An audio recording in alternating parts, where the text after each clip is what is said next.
Nous sommes au milieu du XVIe siècle, dans le bassin méditerranéen. Les deux religions les plus puissantes du monde se disputent la domination de l'Europe. En 1565, l'une des plus petites îles de la Méditerranée a été au cœur d'un choc de civilisation. Européens, Asiatiques et Africains s'y sont affrontés au nom des deux religions les plus importantes de la région, le christianisme et l'islam. Deux armées se battent pour leur cause, chacune au nom de son dieu. D'un côté, les chevaliers hospitaliers de Saint-Jean, issus d'un ordre militaire chrétien relativement petit, mais très influent. De l'autre, les janissaires, les terrifiants soldats d'élite du sultan ottoman. Les janissaires avaient une vision exaltée de leur mission. Ils étaient des soldats de Dieu, des guerriers combattant pour le sultan et pour Allah. Tous les ordres militaires avaient une réputation de cruauté envers les non-chrétiens.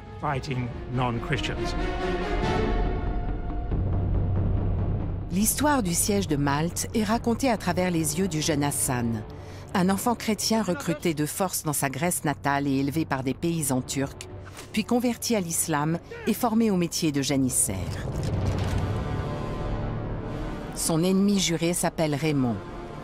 C'est un jeune Français issu de la noblesse et envoyé par ses parents au couvent de l'ordre de Saint-Jean afin de devenir un prestigieux chevalier. Les deux rivaux vont bientôt se retrouver à Malte, bien décidés à défendre chacun sa religion.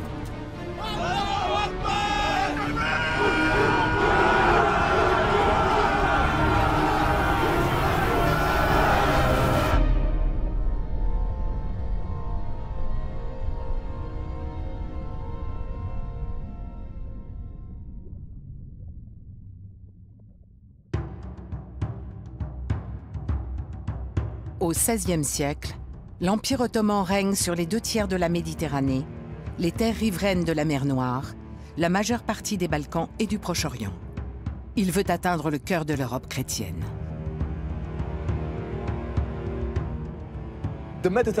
À cette époque-là, la mer Méditerranée était disputée par les Ottomans et le Saint-Empire romain. Et en plein milieu, il y avait l'ordre de Saint-Jean.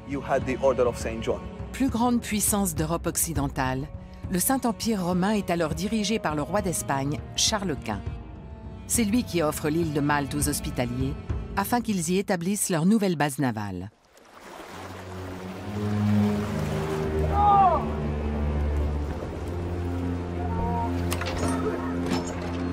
Le chevalier Raymond s'est fait capturer par les Turcs. Devenu esclave sur une galère, il est condamné à ramer sans relâche. Lui et les autres prisonniers sont régulièrement fouettés jusqu'au sang et n'ont droit en guise de nourriture qu'à du pain sec et des haricots. Les Hospitaliers connaissaient le risque d'être réduits en esclavage. Ils priaient Dieu de les libérer s'ils étaient capturés. Plusieurs grands maîtres et certains des chevaliers les plus prestigieux de l'ordre ont ainsi été esclaves de l'Empire ottoman.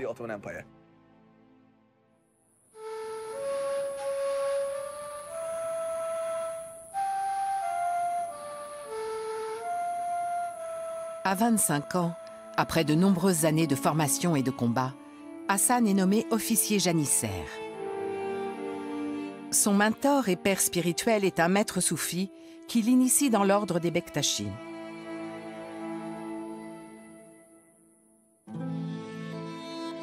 Aujourd'hui, dans la Turquie moderne, il subsiste très peu de temples de cet ordre religieux.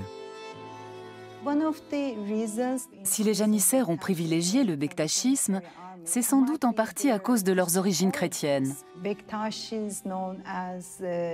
bektachis avaient la réputation d'être plus tolérants. Et donc, il était plus facile pour les chrétiens nouvellement convertis à l'islam d'adopter leurs rites et leurs croyances.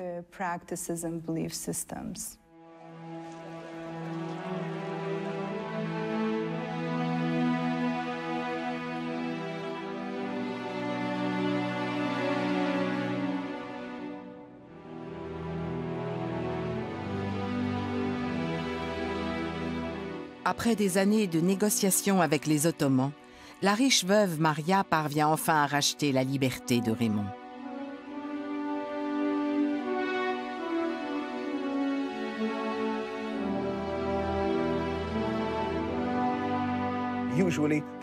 En général, c'était l'ordre de Saint-Jean lui-même qui payait. Ceux qui parvenaient à s'en sortir et retourner en chrétienté n'avaient plus qu'une idée en tête, se venger. Alors ils reprenaient la mer pour aller réduire à leur tour des musulmans en esclavage. Un jour, Maria reçoit chez elle un marchand d'Alger.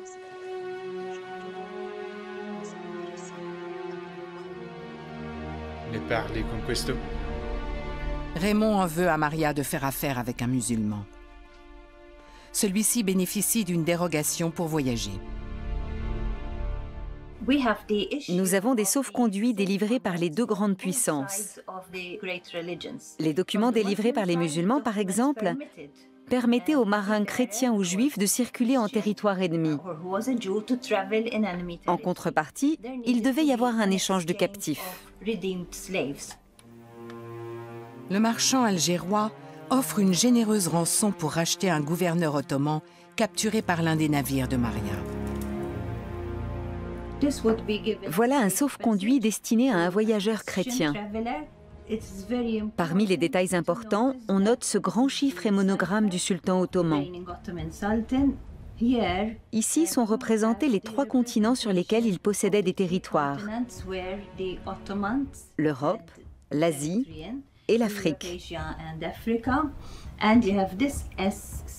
Et là, ce grand S symbolise le vent qui souffle toujours d'est en ouest pour permettre à la marine ottomane d'affronter les infidèles.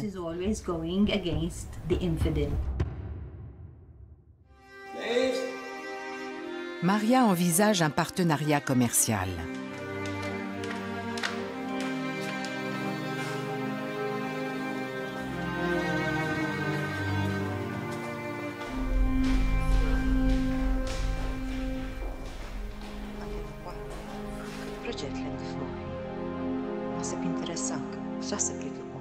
Elle souhaite ouvrir une taverne dans le port de Birgo.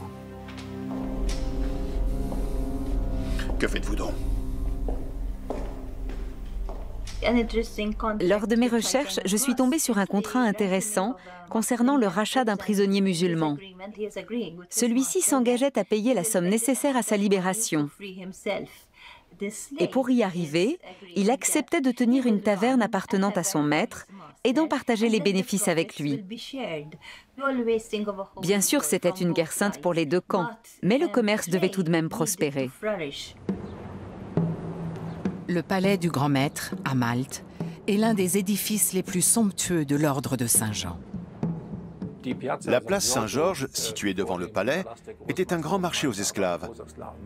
Ceux-ci étaient essentiels à l'économie et à la société maltaise. Ils étaient utilisés dans les maisons, sur les galères, dans les ports, en gros pour toutes les tâches ingrates.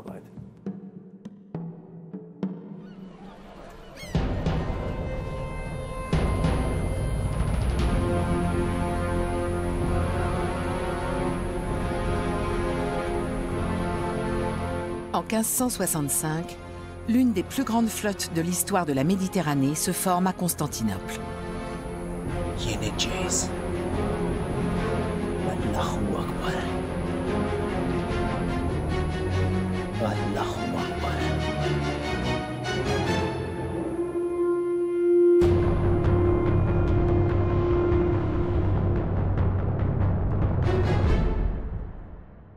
Cela fait déjà longtemps que Soliman le Magnifique rêve de mettre un terme aux raids à répétition des Hospitaliers.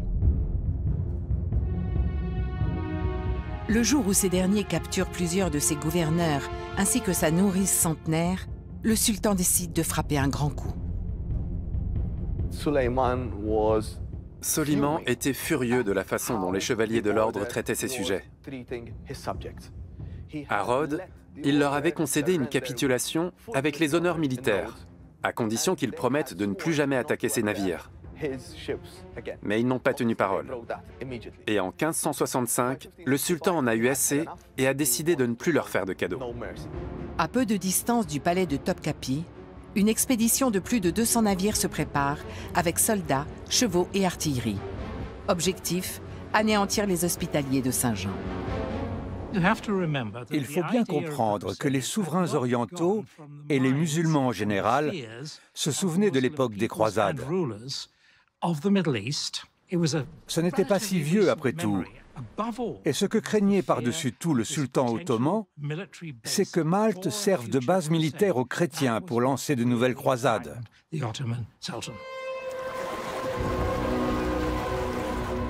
Les Ottomans entament une traversée qui va durer 50 jours.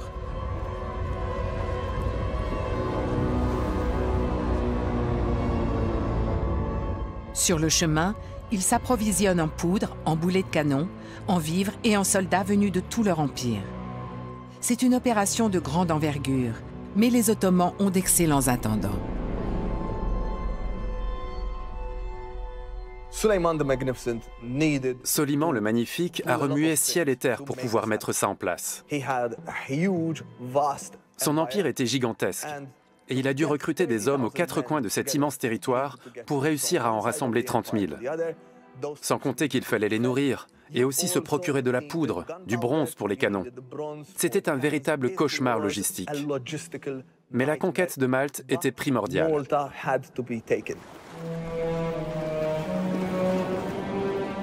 Pendant la traversée, le commandant Mustapha Pacha rappelle à ses officiers le mot d'ordre du sultan.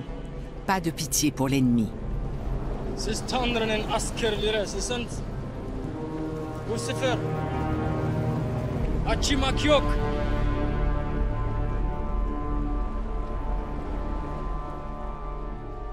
La bataille promettait d'être rude. D'un côté comme de l'autre, les combattants seraient impitoyables. Le moment est venu pour Raymond d'affronter à nouveau ses ennemis.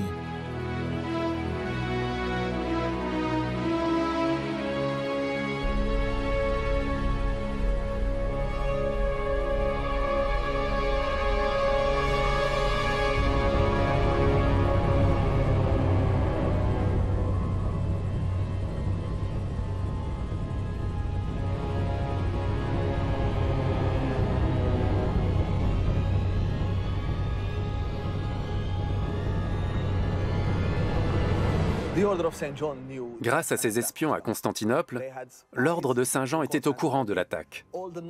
Partout en Europe, les chevaliers ont reçu une missive du grand maître qui disait « Venez vite au secours du couvent. Nous avons besoin de tous les renforts possibles à Malte. » Aussitôt, des mercenaires et des aventuriers ont afflué de tout le continent, prêts à en découdre. Et les troupes d'élite de l'infanterie espagnole, qu'on appelait le Tercio, sont venues elles aussi grossir les rangs de cette armée.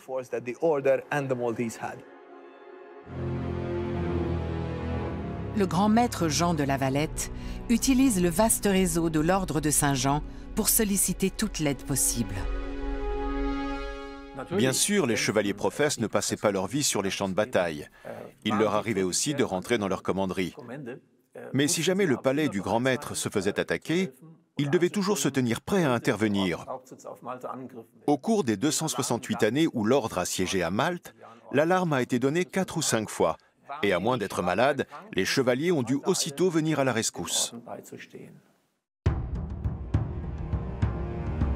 Du nord de l'Europe jusqu'aux rives de la Méditerranée, les commanderies de l'ordre s'empressent d'envoyer de l'argent, des soldats et des armes. Suite à l'appel de Jean de La Valette, les chevaliers se regroupent en Sicile.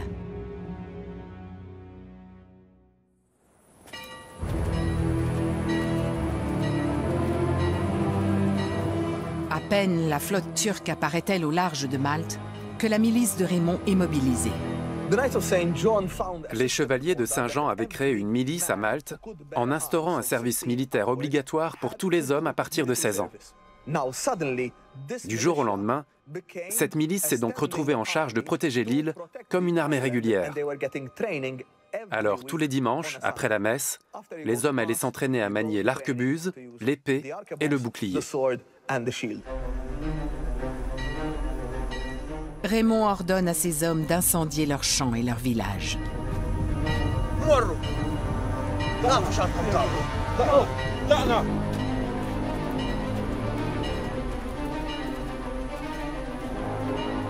Le grand maître a ordonné que le blé soit moissonné dès le mois de mai et entreposé à Birgu, et que les femmes, les vieillards et les infirmes soient mis à l'abri en Sicile.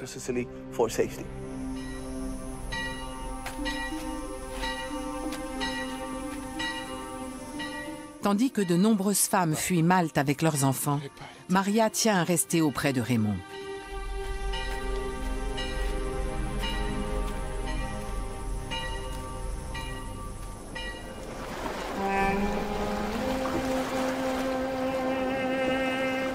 Le commandant Mustapha Pacha entre dans une colère noire lorsqu'il découvre cette politique de la terre brûlée.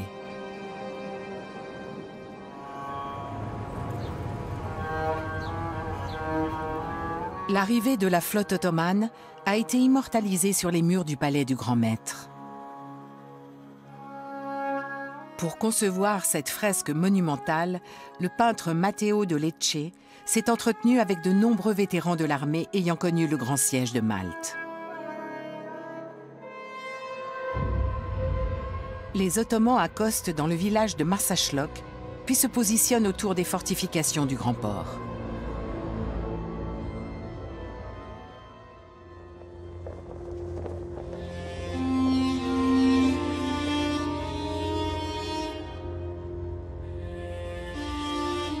En contemplant le paysage aride et calciné, Hassan espère que la victoire sera rapide.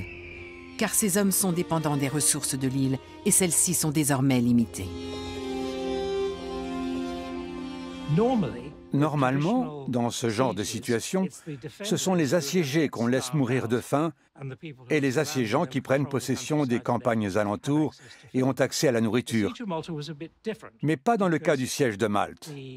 En effet, l'armée ottomane dépendait elle aussi des vivres apportés par les navires. Chacune des deux armées était donc susceptible de vaincre l'autre en l'affamant. Hassan découvre que l'eau potable a été empoisonnée avec des cadavres d'animaux. Cette tactique a beau être courante à l'époque, c'est un coup dur pour lui et ses soldats.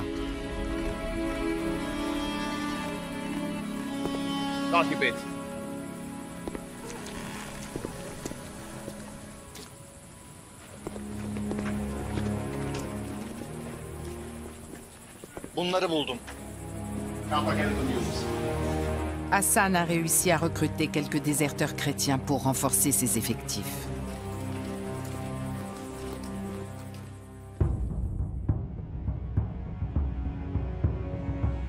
Mais il reste très peu de civils maltais pour creuser les tranchées ou se battre aux côtés des Ottomans.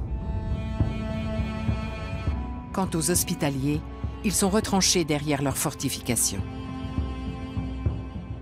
Le grand maître Jean de la Valette était un guerrier, un meneur d'hommes prêt à se battre jusqu'au bout.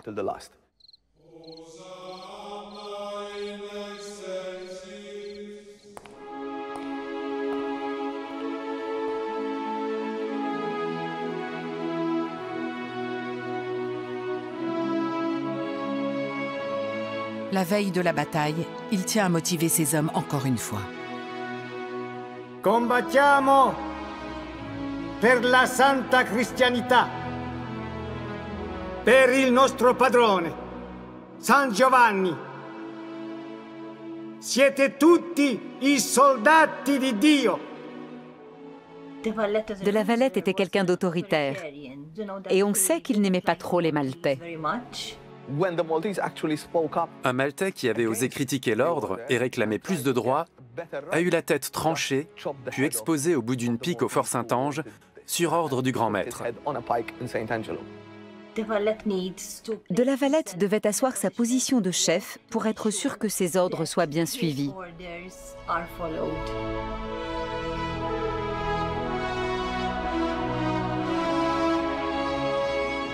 Exalté par le discours de son grand maître, Raymond se porte volontaire pour défendre le fort Saint-Elme.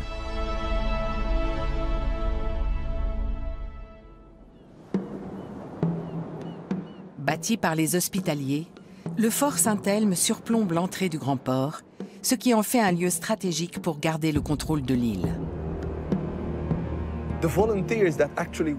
Les chevaliers et les soldats de la milice maltaise qui se sont portés volontaires pour aller combattre à Saint-Elme étaient les plus courageux et les plus déterminés. Ils savaient parfaitement qu'il n'y avait que deux issues pour eux: mourir au nom de leur foi ou survivre et devenir des héros.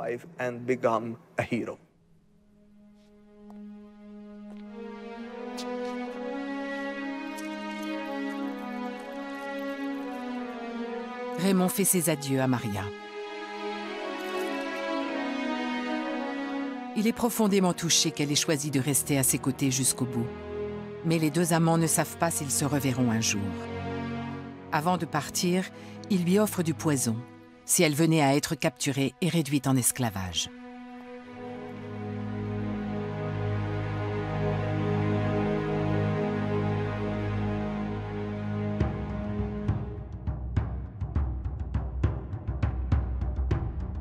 Le grand port est à présent tenu par 500 chevaliers de Saint-Jean, 1800 soldats espagnols et italiens et 3000 miliciens maltais. Face à eux se trouvent pas moins de 30 000 Ottomans, dont 6 000 redoutables janissaires. Quant au fort Saint-Elme, il n'est occupé que par 140 chevaliers et 700 soldats espagnols et maltais. Pour protéger le grand port, les chevaliers avaient plusieurs atouts dans leurs manches. Les fortifications, une excellente artillerie, mais aussi une énorme chaîne qui bloquait l'accès au port. Le métal nécessaire à sa fabrication était importé de différents endroits, tels que Venise. Et il fallait une main-d'œuvre considérable pour la mettre en place ou pour la retirer. Hassan décide de lancer une attaque pour faire diversion et permettre à ses troupes de creuser des tranchées et d'installer leurs pièces d'artillerie. Mais même après plusieurs jours de combats acharnés, Raymond et ses hommes sont toujours à leur poste.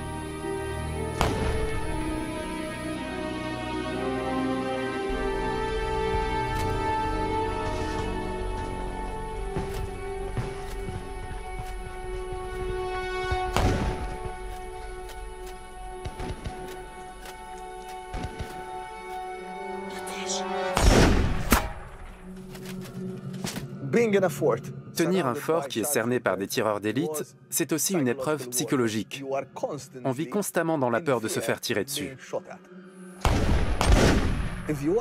Les défenseurs sont parfois obligés de passer la tête au-dessus du rempart pour voir d'où vient l'ennemi et s'il n'est pas en train de creuser des mines ou de déposer des explosifs qui risquent de détruire les fortifications. Raymond est de plus en plus désespéré par le manque d'expérience de ses soldats. Les janissaires possédaient les armes les plus modernes du monde. On sait par exemple qu'ils ont été parmi les premiers à utiliser des mousquets lors de leur conquête. Les armées ottomanes disposaient du meilleur matériel de l'époque. Pour la précision des tirs à longue distance, il n'y avait pas mieux que leurs arquebuses.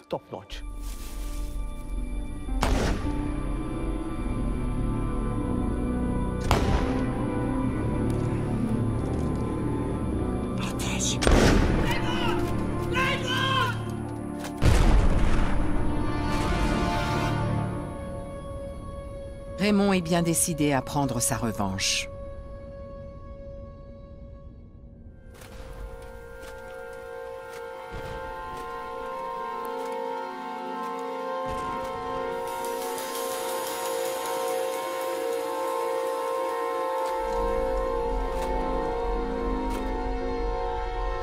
Accompagné de ses hommes, il profite de la brume matinale pour attaquer les tireurs d'Hassan. Mais les janissaires tiennent solidement leur position.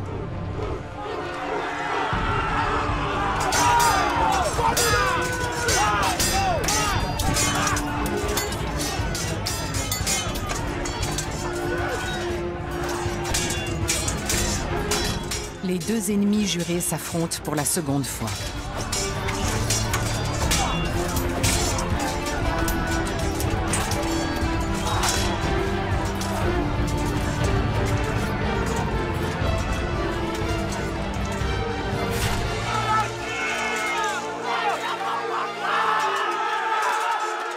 Les chrétiens battent en retraite.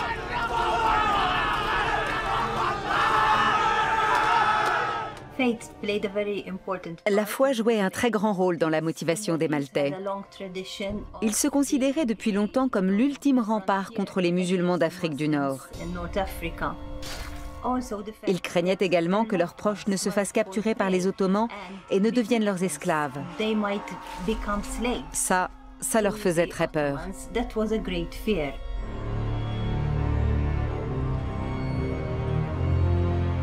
Une fois positionnés, les canons ottomans bombardent le fort Saint-Elme jour et nuit.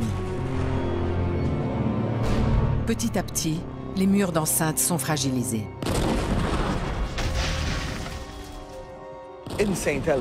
Les défenseurs de Saint-Elme savaient que le combat serait sans merci. Ils se faisaient bombarder, tirer dessus.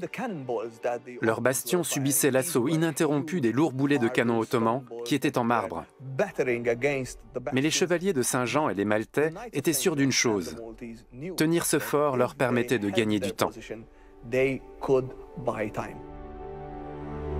Petit, mais d'une grande importance stratégique, Saint-Elme se situe en face de Saint-Ange, le quartier général des Hospitaliers, et permet de protéger les ports de Birgou et Sengléa.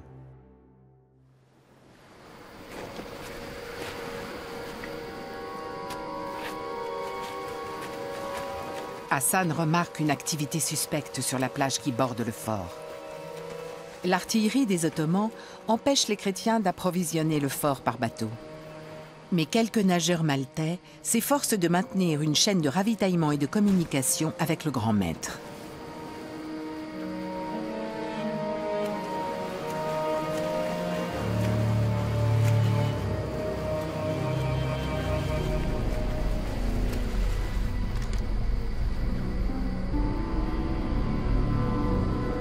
Hassan donne l'ordre de les attaquer.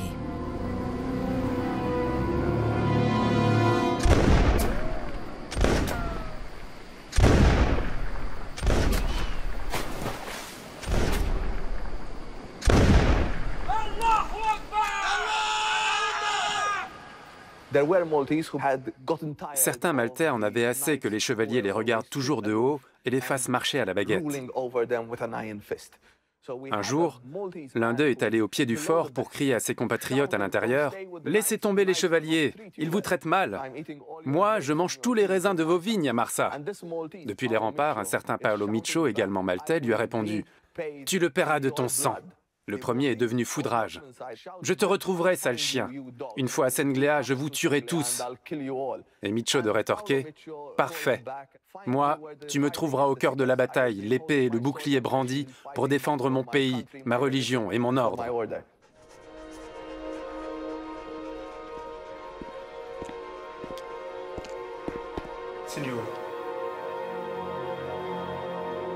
Un messager apporte à Maria de bien mauvaises nouvelles. Saint-Elme ne peut plus se faire ravitailler. Elle s'inquiète pour Raymond. Elle songe à avaler le poison qu'il lui a procuré, car l'idée de vivre sans l'homme qu'elle aime lui est insupportable.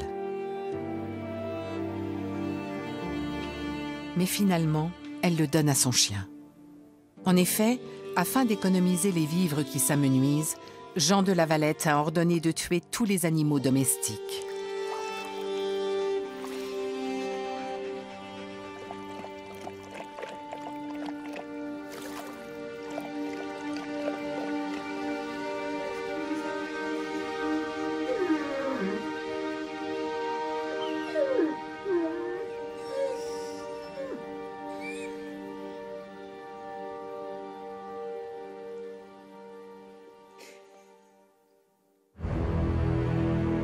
Pendant ce temps, le grand maître continue d'écrire aux différents souverains d'Europe pour solliciter leur aide. L'ordre bénéficiait d'un très bon réseau au sein des États européens. Il disposait dans chaque capitale d'un chargé d'affaires, une sorte d'ambassadeur qui avait pour mission de défendre ses intérêts et de s'assurer que les relations entre les États et l'ordre restent harmonieuses. Dès leur arrivée à Malte, les Hospitaliers ont établi leur quartier général dans le fort Saint-Ange. L'actuel ordre de Malte, qui perpétue les traditions des Hospitaliers, n'a plus son siège sur l'île, mais à Rome. Reconnu comme État souverain, il délivre son propre passeport diplomatique. Il possède des ambassades dans le monde entier, ainsi qu'un siège au sein de certaines organisations des Nations Unies, telles que l'Agence internationale de l'énergie atomique basée à Vienne. Ordre hospitalier, Il est mis au service des pauvres et des malades. À sa création au XIIe siècle, l'ordre était issu d'une communauté de moines hospitaliers. Le principal saint patron de l'ordre est Jean le Baptiste. Ceci est en lien avec sa vocation, à savoir l'assistance aux plus faibles, aux pauvres, aux malades et aux pèlerins. L'hôpital Sacra Infermeria de La Valette a été bâti au XVIe siècle par les chevaliers. Toute personne avait le droit de s'y faire soigner gratuitement, qu'elle fût monarque ou esclave. De nos jours, l'ordre est toujours très actif dans le domaine de l'humanitaire. Il gère des hôpitaux, des maisons de retraite, des services d'urgence, etc. Dans les territoires palestiniens, par exemple, il incarne encore le visage de l'Europe.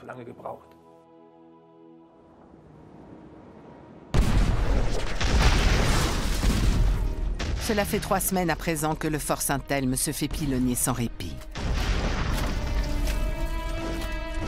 Les solides remparts commencent à céder. Parmi les assiégés, c'est l'hécatombe. Les morts et les blessés se multiplient.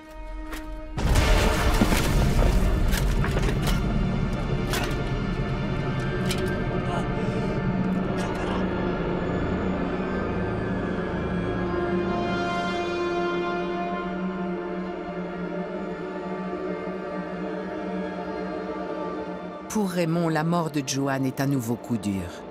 La situation semble plus que jamais désespérée.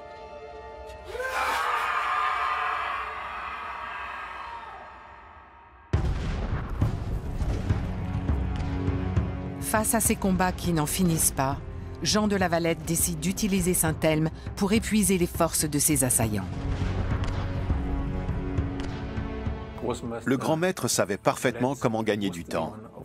Il ne connaissait pas personnellement son adversaire, Mustapha Pacha, mais il savait que les Ottomans commettaient des erreurs. Et la plus grave a sans doute été de ne pas prendre l'ancienne capitale, Mdina.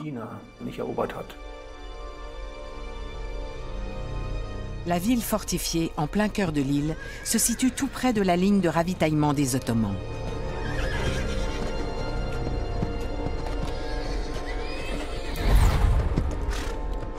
À la faveur de l'obscurité, les troupes chrétiennes de Mdina se faufilent dans le camp ennemi.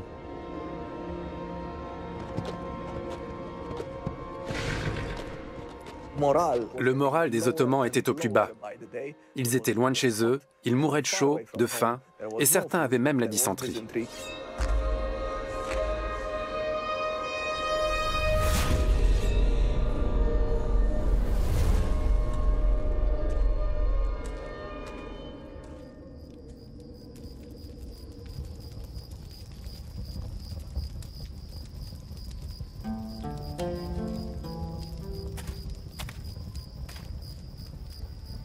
Les janissaires pleurent leurs camarades tués pendant la nuit par les hospitaliers.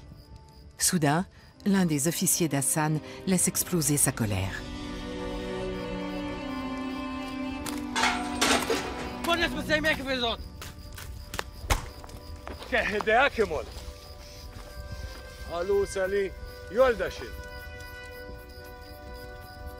Hassan est furieux que ces hommes ne se concentrent pas plus sur leurs devoirs.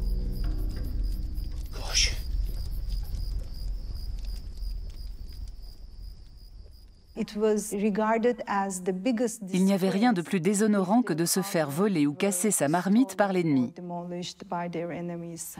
Et lorsqu'un régiment de janissaires retournait sa marmite, ça voulait dire qu'il rejetait la générosité du sultan, de son commandant en chef.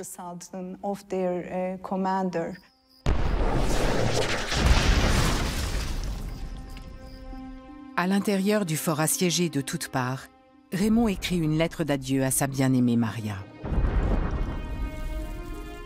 Un messager se chargera de la lui apporter. Mio carissimo Angelo Maria, sono pronto a morire. Spero che rimarrò sempre nel tuo cuore come l'indomabile soldato di Dio.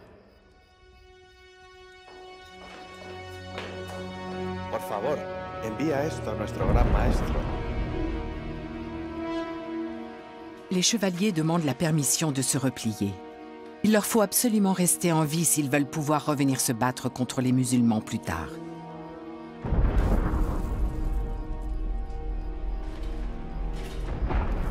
À Saint-Elme, la dernière phase de combat a été sans merci. En restant dans le fort, les défenseurs n'avaient aucune chance de s'en sortir. Pour eux, c'était la mort assurée. Sans en avoir l'air, Jean de La Valette en appelle à l'honneur de ses hommes. Votre pétition pour quitter Saint-Elme a été accordée. Ce soir, vous pouvez ramener les bateaux. Rentrez, mes frères, au couvent et chez vous à Birgo, où vous serez plus en sécurité. Je serai plus rassuré quand je saurai que la forteresse est gardée par des hommes en qui j'ai pleine confiance. Ce que suggère en filigrane cette lettre adressée aux troupes de Saint-Elme, c'est qu'au fond, il ne leur reste plus qu'une solution: se battre jusqu'au bout. C'est pourquoi, parmi les 53 chevaliers présents, tous décident finalement de rester.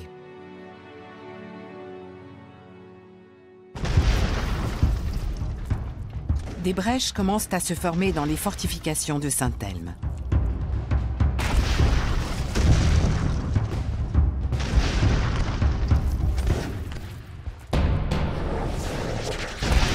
Le 23 juin 1565, un régiment ottoman lance l'assaut.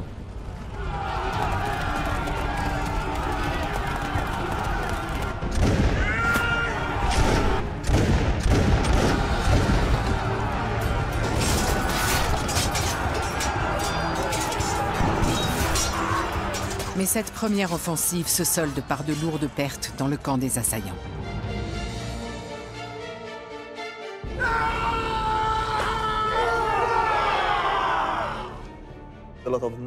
Beaucoup de chevaliers sont morts en défendant le fort. Mais les Ottomans aussi ont perdu énormément de soldats. La charge finale a été un véritable bain de sang. Tous les chevaliers et les Maltais ont senti que la fin était proche.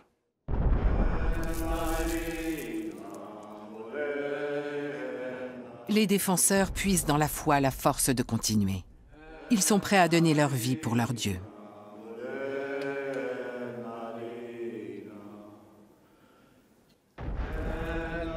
Au fil de ces années passées à Malte, Raymond a fini par s'imposer comme un meneur d'hommes. Adveniat regnum tuum, fiat voluntas tua. Sicut in cielo et in terra. Panem nostrum quotidianum. Da nobis hodie. Et dimite nobis debita nostra.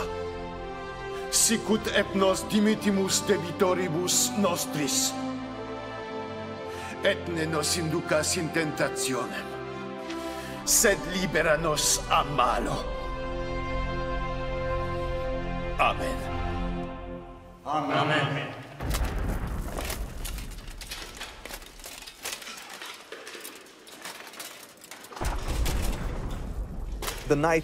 Les chevaliers et les Maltais étaient exténués.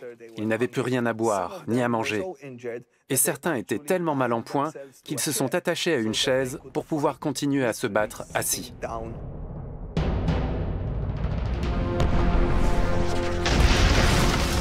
L'heure est venue pour Hassan d'envoyer ses janissaires.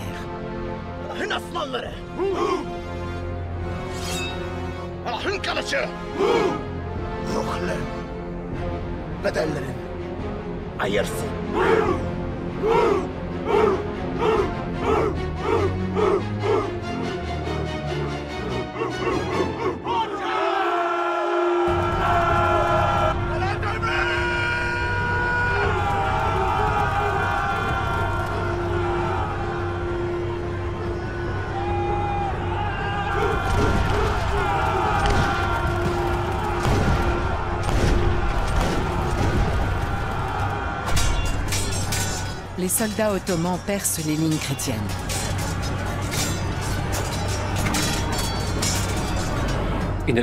À la fin du siège, les combats se faisaient au corps à corps. Il n'y avait plus assez de place pour utiliser l'artillerie et les mousquets.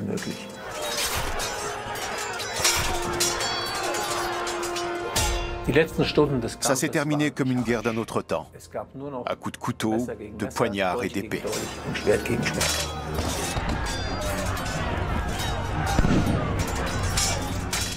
C'était sans issue, un horrible carnage.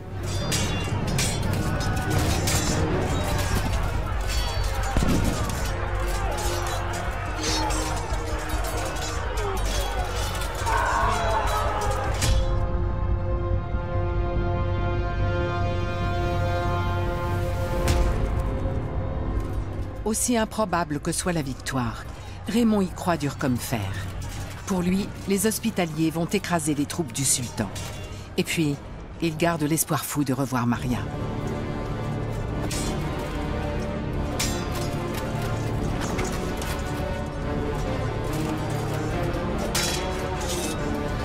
Raymond et Hassan se retrouvent une nouvelle fois face à face.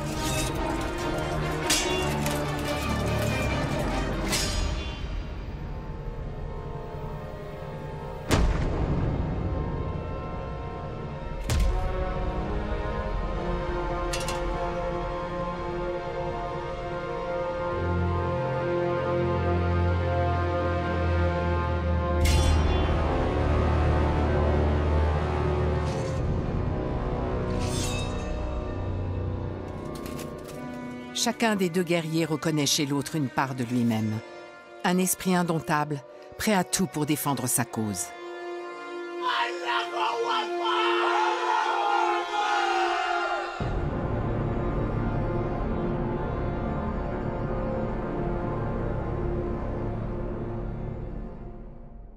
Les sièges, c'était ce qu'il y avait de pire. Parce qu'ils causaient beaucoup de souffrances, beaucoup de victimes, les gens se faisaient massacrer. Les survivants sont condamnés à mort par Mustapha Pacha lui-même. Hassan tente de s'y opposer.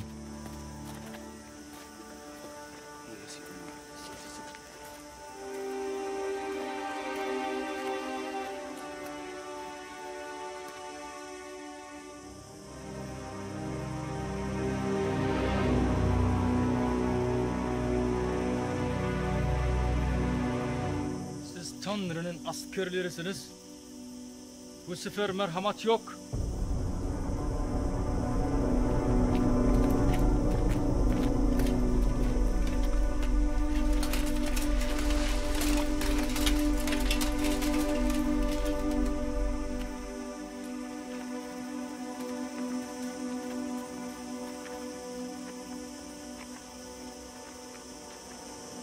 Bu doğru değil.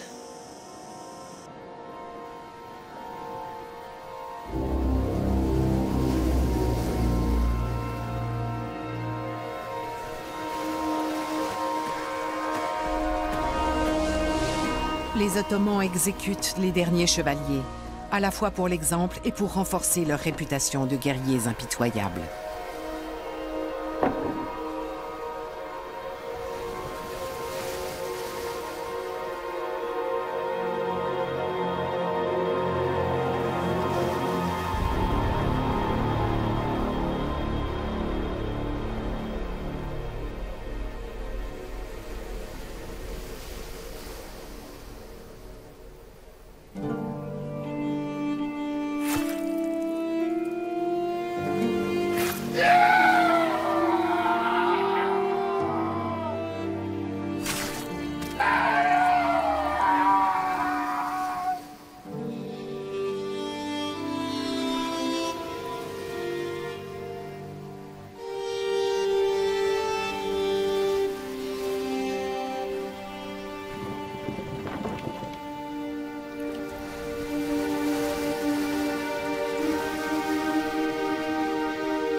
Pour un historien du XXIe siècle, les atrocités commises lors de ce siège sont épouvantables. Les hospitaliers ont été mutilés et jetés à la mer, de façon à ce que leurs corps dérivent vers Birgu et Senglea.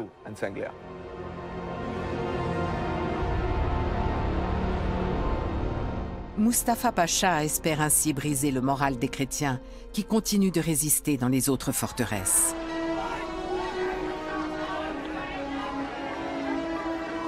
De l'autre côté de la baie, Maria entend soudain une clameur.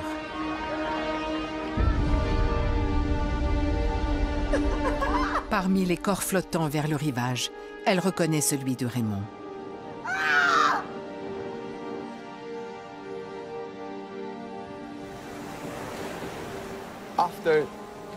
En voyant les cadavres de leurs camarades dans les eaux de Birgu, les chevaliers ont décidé d'exécuter leurs prisonniers ottomans et de les jeter à leur tour à la mer en représailles.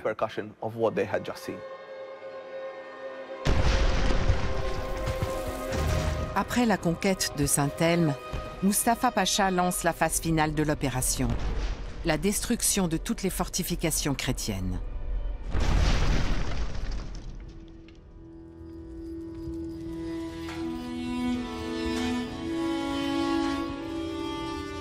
La joie et la camaraderie ne sont plus que de lointains souvenirs. Désormais, tout n'est que tristesse et solitude.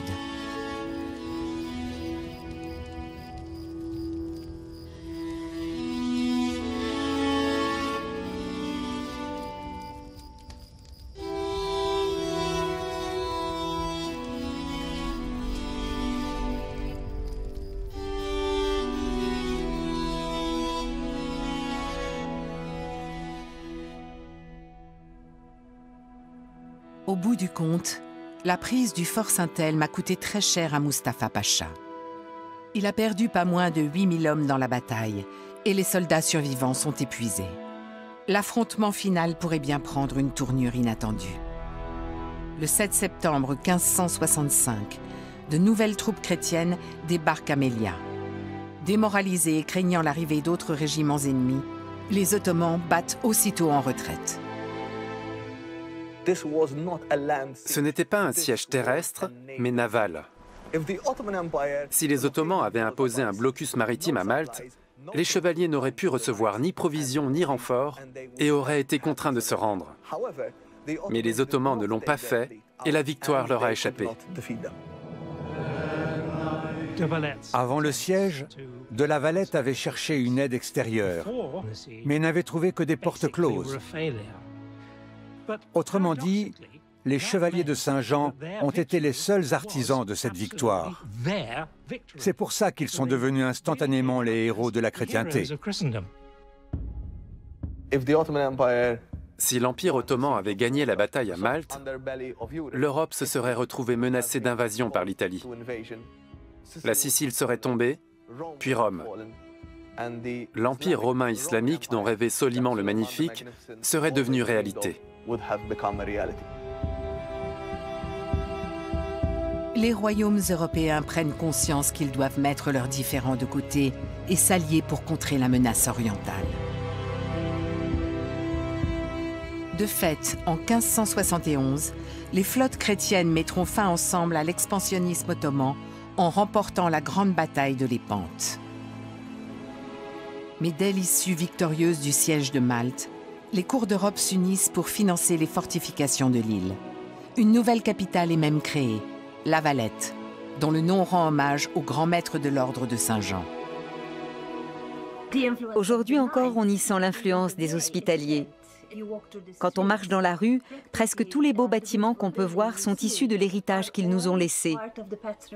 À Malte, l'ordre de Saint-Jean fait partie intégrante de notre identité. Contrairement aux autres colonisateurs, les chevaliers ont fait de l'île leur patrie. Et c'est ça qui fait la différence. Ils s'y sont investis.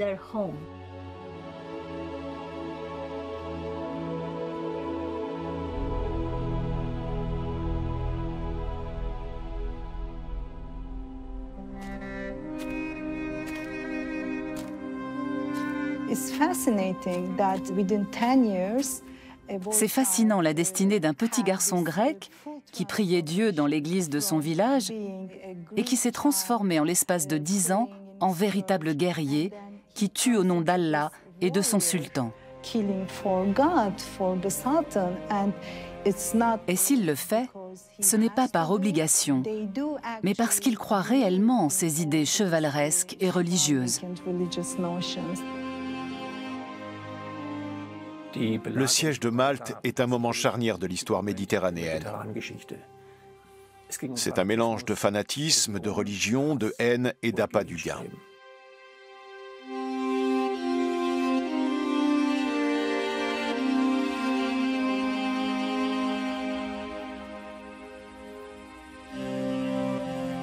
À l'âge de 35 ans, Hassan retourne dans son village natal, en Grèce.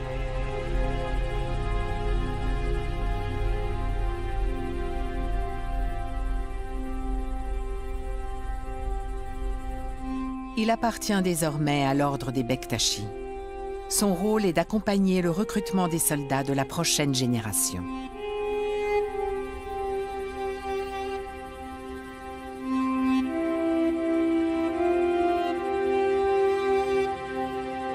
Comme lui, ces jeunes garçons devront un jour combattre pour leur nouveau dieu et leur sultan.